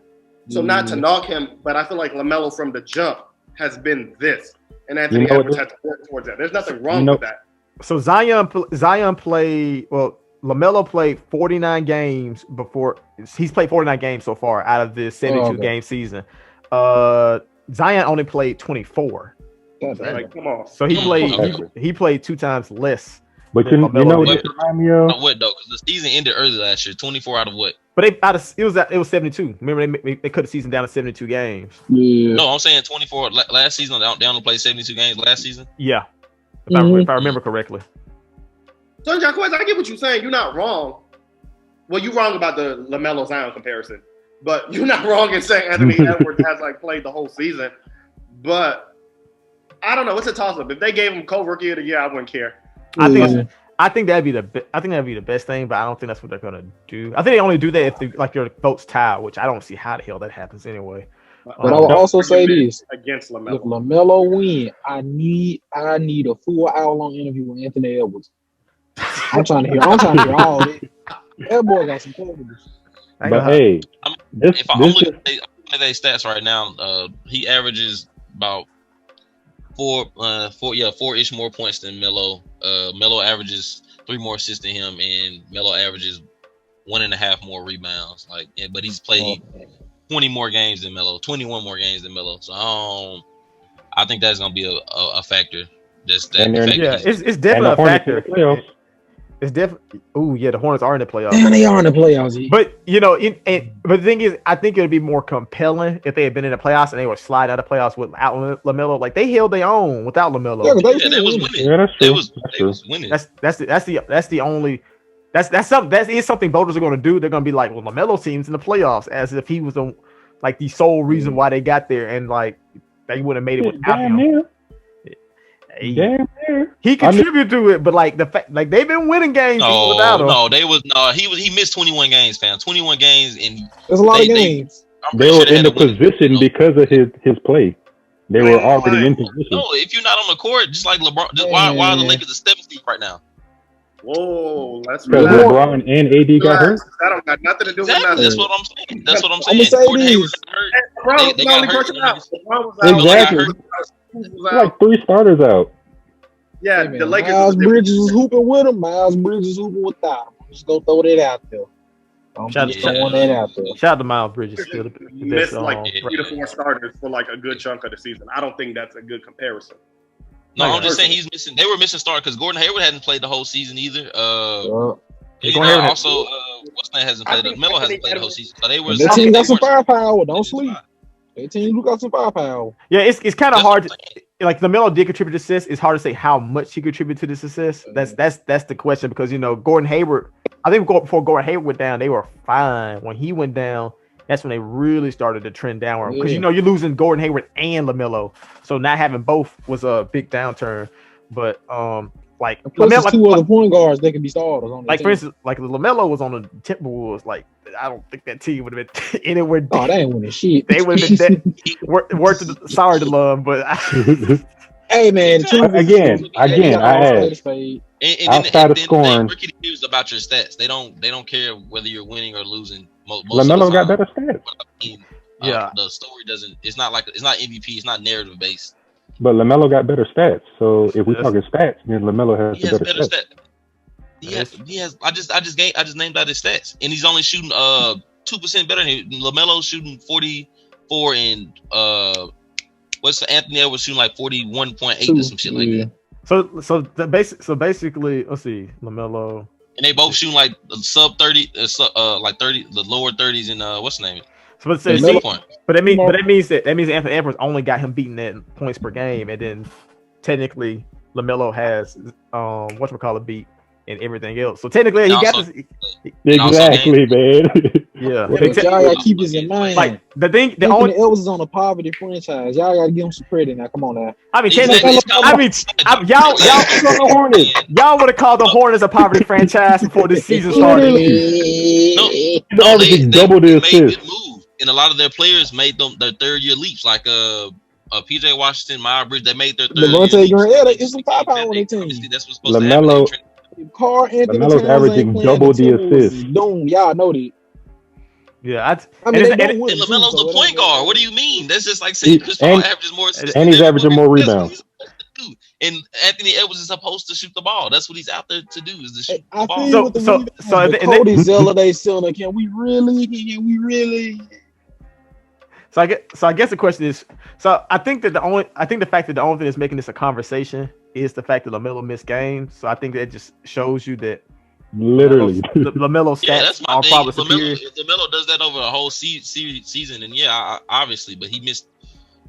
Hey, but I look at it like this from a historical standpoint, and I know this is extremely random, but Brandon Roy won MVP. Way back. I mean, not MVP, Rookie of the Year. He played 69% of the games and still here. LaMelo plays the rest of the season, he would play 70% of the games. So we can't use the missed games. Did the person Brandon Roy beat have better stats, have just as good, if not arguably better stats? No. Okay then. That's why it's a conversation. But Melo has better stats, so we just proved the numbers. Those are slightly better stats. He averages 1.5 more rebounds and 3 assists. He's a point guard.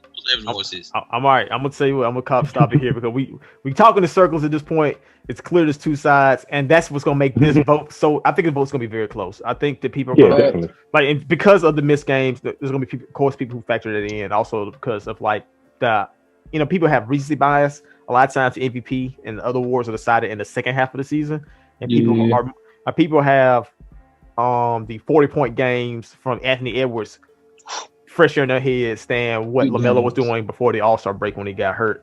So it's gonna be a very tight race. I'm glad we actually talked about this. I was thinking to myself, like, all these awards pretty close. I'll go with, like I said, I think everybody think MVP will probably most likely be Jokic. Yeah, that's gonna be Jokic. Yeah. because he's the only. In the same breath, he's the only MVP candidate that's played every game. Everybody else has been hurt for at least 10 to 20 games. You know what's crazy about that, Jordan? You remember like early when we first started podcast and we were talking about like, is the big man like leaving the league? Like, you know what I'm saying? And we was like, when was the last time a big man won the MVP? Yeah, and that shit happened a lot quicker than we thought. That shouts out to Jokic, man. Yeah, I told y'all the era was coming back. Cause it was like if we gonna be Embiid though. Cause like we said, if we don't count Giannis as a big man, then the last big man to win MVP, I think was KG. I think that's the last one, and that was like that was like 2004. Yeah, it was like 2004, 05. I might say the last center is Shaq. Yeah, straight up center. So that's crazy. 2000. Like he'll be the first MVP because I didn't realize he was drafted in like the second round, like late in the second round too. He'll be the first MVP. Yeah, be drafted late. I think it'll be a cool story. It's gonna be a very cool story for Jokic, man. I enjoy watching that guy play. He's really talented. But yeah. But okay, so I think this will be another hard one. Coach of the year. Who do y'all think deserves that? I feel like nobody's talking about that at all. Like Slay Master Tibbs. That's the Suns coach. I'm drawing a blank on his name right now. Monty Williams. They went from a play-in team last year. They didn't make the playoffs. Yeah, they didn't make it. Yeah. They went 8-0 and still didn't make it. Yeah. Damn near the best team in the NBA. Come on now. Gotta give it to them. No, but you know the funny thing is that injuries the entire season, who have they been giving credit to for them being the number 2 seed? Chris Paul. Exactly. And that's probably gonna hurt Monty, to be real with you. They're gonna contribute the success to unfairly. I would say. I think Chris Paul is gonna finish like top 4 in the MVP voting though. I do also. I love man. They could have made it last year if old boy didn't get suspended on 25 games. I'm still sticking with that. I believe that in my heart. Nah, they would have. Hey, shout out to you. You're real. That's a good point. Yeah, I believe it too. Luke to DeAndre. But you know, it took Chris Paul coming in to set that boy straight, so that won't happen again. See what I'm saying? You know what I'm saying? Paul locked him in a room like they did DeAndre Jordan. Yeah, come on, man. He dug through his locker, threw all the pills out, flushed him down the toilet. He said, "No more of that." What a leader. But yeah, I think Jordan. I feel like defensive player of the year is a pretty much a toss up at this point too.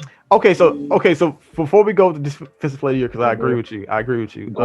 Coach of the year. I think Quinn Snyder has a very good case. It depends how you it depends how you view, because you know the case against him. So the case against Monty Williams is they're going to say, "Oh, he got Chris Paul. Chris Paul's one did all that," which I think that's unfair. The thing they'll say unfairly for Quinn Snyder is the Jazz were the only team that was pretty much healthy the entire season, and they also didn't have anybody. I don't remember any of the stars going into health and safety protocols either. Like they pretty much escaped all of that all season long, while Lakers had both their guys out for both reasons. That Clippers had both their guys out for both reasons. The Suns have been pretty healthy too. The Suns have been pretty healthy too, and hence them being able to secure a top 2 seed. And then, go down the list, almost every team in both conferences have dealt with issues. So that'd probably be the case against Quinn Snyder. And they'll say, like, they had the best record in the league. And like, well, they were the only team that was healthy all year. That's what people unfairly say about them. So I think Quinn Snyder, I think Monty Williams, and I think probably Doc will definitely get mentions. That'll probably be the top 3. It'll probably be Doc, Quinn, Monty, and Tibbs. I'm about to say, what about Tibbs? Yeah, Tibbs. That's Tibbs. They'll probably be the top 4 right there. I'd probably go Monty. That would have been my first pick. Let's see. He changed that whole culture. I give him that. Yeah, definitely. Mike Malone probably deserves. Got the Knicks in the playoffs. Who would have thought? Depends on how you view Mike Malone and his contributions to the Nuggets. He probably deserves some mentions too. With all the players they've had get hurt and players they have out of safety protocols. I don't even think Mike Porter Jr. played the first 20 games because he kept. Yeah, right now he played the other night. Because he kept getting COVID at the beginning, or kept getting exposed, or kept breaking the rules or something, so he just couldn't play for like the first 20 games. Also, I want to throw a name out you. I ain't saying he coach of the year, but I want to give him his respect. Nate McMillan got fired, went to the Hawks, and got their team in shape. I want to go and say that real quick. Got a better record. Got a better record than the Pacers, who are going down. You love to see it. Speak on it. Apparently, everybody in the Pacers organization hate each other now. I think that's hilarious. Like they hate that coach. They hate that coach so much. They should have hired Beckham and made history, but no, they want Yorgies. I ain't seen a team turn on a coach like this since that coach that was coaching the Cavs that everybody hated. The one that was calling people thugs and stuff like that. Who was that? Beeline, Coach Beeline. Yeah, that old guy. The guy that was there before Tyronn Lue? No, the guy that came after Tyronn Lue. Yeah, after. He was like a college coach. They had promoted. He came up. A bunch of thugs. Yeah. Slugs. Yeah, I said thugs. I meant slugs. They got like a bunch of slugs. Oh my goodness. We cut up on that podcast episode. I ain't gonna lie to you. Yeah. But defensive player of the year, I do agree. That's another toss up. I think Rudy's gonna get it again. I ain't gonna lie to you. Absolutely. Man, if Rudy get it again, bro, we need to absolutely change the rule or something, bro. I think it's just like the MVP, where in the it's a regular season award, and in the regular season, Rudy is like the anchor for like the best defense in the league. Like, about to shoot. He's the reason that he is now. In the postseason, teams, there are certain teams that are able to pick on him, but like I think about like that series against the Thunder, where they beat the Thunder in the first round. They couldn't do that to Rudy because the Thunder could not shoot like that, so they couldn't even expose them. So the Rudy Gobert dominated them in that series. So against the right matchups, which is like that for a lot of players, he can dominate the game defensively. So do you think he deserves it? I think he does. Is he your defensive player of the year? He ain't mine. Damn, man.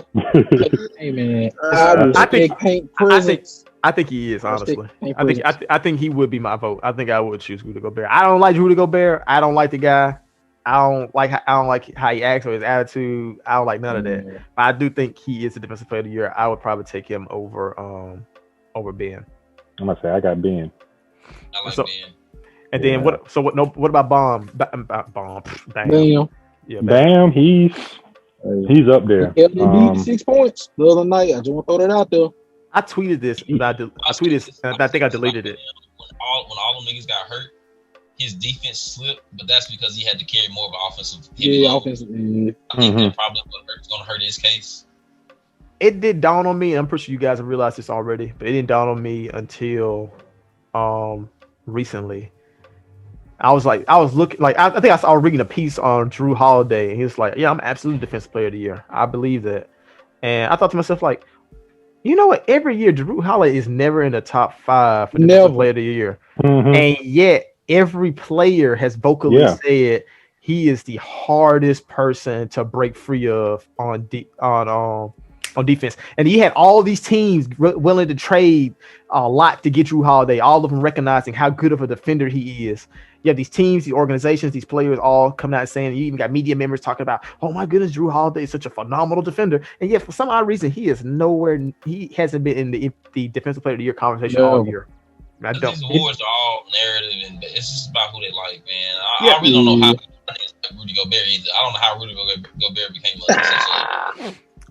I don't get it either. But it's so weird though. Let's say I give Rudy because he's the best defensive player on the best defensive team. But Drew Holiday has been a part of like I'm saying, like, it's a narrative based award, but how many players in the league have the rep that Drew has on defense? And yet for some odd reason, that rep just seems to just don't get him any nothing. You don't get him no leeway in that conversation. It's just strange. Like, who else can clump up Dame for an entire series? Not a lot of people. Nobody technically done that. Not to that extent. Like, Dame was averaging like 18 points in that series. Yeah. It can't, like, there was a whole hoopla about how they upset the Blazers next year, not even in defensive player of the year conversation. It's so strange. Strange. Mm-hmm. Crazy. I think Draymond's got more talk, which I think is deservedly so. Draymond's been really good defensively this year. But like, I forgot about Draymond this year. It's crazy that Draymond's on an inferior team. Barely, actually, that team is playing really well defensively. But they, like, Andrew Wiggins. I think I've heard more Andrew Wiggins buzz for defensive player of the year than I have Drew Holiday. That's the Wiggins. That's real disrespectful, Jordan. That's real disrespectful. I'm just telling you what I've heard. It is disrespectful, but it is true though. Like Wiggins has got more talk than Drew. It's crazy. I don't know what Drew did to the NBA Maybe media. it's harder to like show, other than like the eye test, how much you impact the game as a defender, as a guard defender, than it is as a post defender or whatever. Absolutely. You gotta think about it. Ain't that many guards? What was it? Just Kawhi and Jordan and the glove? Yeah. Aren't the only guard? Yeah. At least off the top of my head, they're the only guards that win Defensive Player of the Year that have won it. Yeah, perimeter. Oh, wait, did Tony ever talk about Marcus Smart this year? Like Tony Allen didn't never win it, did he? No, he never won it. He always like. He was always first team all defense, which that's what he reminded us all the time. He never actually won. But yeah, it's hard to win it as a perimeter player, and that's because defensive stats tend to favor defensive oriented centers. And I do feel like the media most time look at the numbers from they look at advanced numbers and metrics because it's so hard to watch every single game. And realistically, and that's the sad thing about it, these people who are voting haven't seen every single defensive performance by Drew, Ben, Rudy Gobert, and Bam. They're gonna just go by the numbers and the limited games they have seen. They're gonna make their cases off of that alone, and that it sucks. You know what the problem is? What's that? Too many games. I agree. I feel like the players should vote for a Defensive Player of the Year. I think so too. I didn't want to say that, but I think they should have some type of voice in it because once again, I keep saying that Kevin Durant, Gobert clip keep like making its rounds again, and I just think players should have some sort of. If every player feels this way about the Defensive Player of the Year, there's a real problem. So I think players should have some type of say. I get why it becomes a conflict of interest because you got people voting for themselves or voting for their friends, things like that. But I think there has to be some way of balance to get their input on that. Hey, I'm gonna tell y'all a crazy fact that we haven't even brought up. What's that? Drew Holiday didn't even make all defense team last year. Do you see what I'm saying? Yeah. Do you see what I'm saying? Like I think that is just so strange. Yes. Like how do you not make all defensive team and then people are the next season trying their hardest to trade for you because they know how good you are on defense? Like this. Maybe it's because his defense wasn't, because the Pelicans' defense is just so fucking terrible. Because, bro, I was watching them last night, fam. Niggas was just backdoor cutting them niggas like it was. They got Van Gundy. They felt bad by getting defensive coach. Yeah, it is hard to win defensive player awards when you're on a bad team. Usually, that only goes to players on good teams. Because like I said, the reason for that is because they only look at defensive metrics, and defensive metrics is a terrible way to evaluate individuals. Because what it's going to do is it's going to say, okay, how bad was the defense when you were on the court? So that means that the center could be getting exploited. Could just every play coming down, Joel Embiid is putting Cody Zeller in the rack. But Miles Bridges' defensive rating is going to go down because points are being scored while he is on the court, and that's why that metric is so terrible. And that's also why good defensive players on bad teams get the short end of the stick, and that's also why good to great defensive players look like godly defensive players on very good defensive teams because even when they're not involved in defensive play, their teammates are getting stops, helping contribute to their great defensive rating. Thanks. That's true. So that's a wild fact, Trey. That's wild. So I think not even second to me. Yeah. So I think Rudy ends up getting it again, and then he'll probably never win it ever again. He probably gonna be in the conversation next year. Well, I think he's gonna win it again, and he probably will be in the conversation this year because I don't think he's gonna get exploited like he has in the past. I even think about like that Denver series, like he was doing a pretty good job on Jokic. Yeah, Murray just went insane. Yeah, it was Murray averaging like 50 points in that series, but for the most part, he was sticking with Jokic and giving him problems. I think he's a fine defensive player. It's just he has a wart that some of the best teams ever will just exploit the hell out of. Like he just got caught in the wrong era, in the wrong match. Yeah. But that's all I got. You boys have any closing thoughts before we end this show? We've been here a while. It's been fun. Man, I'm happy to be back. Yes, sir. All right. How you feeling about that first round matchup? It's looking like it's gonna be us again. I'm love to see a rematch for the ages. It's gonna sound. I ain't gonna speak on it because it's the Clippers, man. No. Y'all ain't got Doc now though. I'm speaking on it. Reggie Jackson will not be holding Luke. I'm just throwing it out. I'm letting you know in advance. You ain't gotta worry about that no more. I hope not. Yeah, I hope so. I don't even want to see that. Yeah, I think a challenge. I think that this series should go how it should have went last year. I think it should be quick. I think for the simple fact that Mavs in 5. I like it. I think it should be Clips in 5 for the simple fact that the guys who gave us fits last year in the playoffs aren't on their teaming. Like Trey Burke was cooking our ass. He ain't there anymore. Seth Curry was going ballistic. Trey Burke still there? Man. He's still there. I recant what I said. Brunson back. I thought I thought Baby AI was gone. Seth gone. That's what gave me them nightmares. Yeah, Seth was shooting like 80% from 3 in that damn series. Like, I'm so glad he gone. Wow. Yeah. The thing that makes me nervous is I think Paul George is going to play that bad again. Nah, it's just no in a series. I don't think he is, but even if he do with the extra, because even when he was playing bad, we would still be up. like even when he was playing bad, like, we would still put them numbers. And that's what with the extra pieces we got, it's insurance policy. And that's what Dre is saying. That's also like there was also one point that like the other team constantly exploited, which was Montrezl Harrell on Boban. Like you could throw Boban out there again. Oh yeah. But with Serge out there, he ain't gonna just be able to get constant baskets over Serge. And also Serge could that's the problem now. Also Serge could actually drag Boban out to the 3-point line, where last year Trez was trying to ISO against Boban on a block. Like, dude, no, he got like 3 feet on you. How are you you can't score over Boban? Like, what are you doing? Like, I was screaming at my TV, man. I was so damn sick, Dre. I can't tell you. It's like, man, y'all was on the same team. You couldn't score on this man in practice. What makes you think you can do in the playoffs? Exactly. And he did it every single game. I'm like, every time. Doc, I was like, Doc, please tell Trey. Like, I didn't understand. Like, we could run something else here. Like, we don't have to run the offense through Trez while Boban is in. Let's do something else.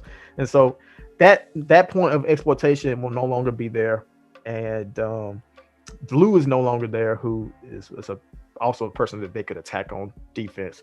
So I like the Clippers' chances. I think it should be at 5. I'm gonna say 6 because we don't ever make shit easy, even if we win. The Clippers have never won. Clipper history, sad Clipper history. It's because of Doc, though. It's because of Doc. Gotta keep that in mind. Sad Clipper history facts. Before beating the Mavs in 6 last year, the Clippers had never won a series in 7 games, in less than 7 games. Every series the Clippers had won during the Doc Rivers era, they won in 7 games. When they beat the Warriors, it was 7. The time they beat the Grizzlies, it had to go to 7. The time they beat the Spurs, it went to 7. Yeah. Never won a series unless it was in 7 games until last year where it was 6. That was the first time ever. Sad Clipper history facts. Yeah, that's wild. The more you know, the worse you feel. All right. Thank you all for tuning into another episode of Papa the Man Podcast. Tune in next time for another episode of your favorite podcast. See you then.